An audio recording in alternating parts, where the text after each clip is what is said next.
கோவை மருதமலை சாலையில் குட்டிகளுடன் சென்ற காட்டு யானை பார்த்து மக்கள் கூச்சலிட்டதால் அவை வனப்பகுதிக்குள் ஓடிச் சென்றன. இதுகுறித்த விவரங்களுடன் செய்தியாளர் சுரேஷ் இணைந்திருக்கிறார். சுரேஷ், விவரங்கள் என்ன?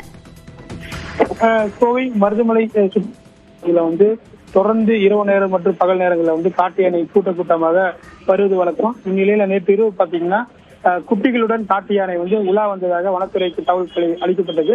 விரைந்து சென்ற வனத்துறையினர் யானைகளை ஒரு பகுதியில் கண்காணித்து அடர்ந்த வனப்பகுதிக்குள் விரட்டு பணியில் ஈடுபட்டாங்க. நேற்று கந்த சஷ்டி விழா அப்படிங்கிறனால பாத்தீங்கன்னா கூட்டம் அதிக அளவுగా வந்தது. இந்நிலையில தொடர்ந்து இரவும் பகலாக 2 நாட்களாக தொடர்ந்து காட்டு யானைகளை கண்காணித்து வந்த நிலையில ஒரு கட்டத்துல அட்டுக்கல் பகுதியில் தடாகம் நோக்கி செல்லக்கூடிய இடத்துல மருதமலை சாலை வழியாகத்தான் காட்டு யானை போகக்கூடிய நிலைமை இருக்கு. அதனால காலையில 7 மணிக்கே பக்தர்களுக்கு எந்த பிரச்சனை ஏற்படாத வகையில முன்னாடியே காட்டு யானையை வாகன அந்த சாலை வழியாக அனுப்பப்பட்டது.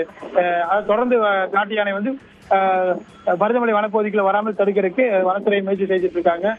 லாவண்யா.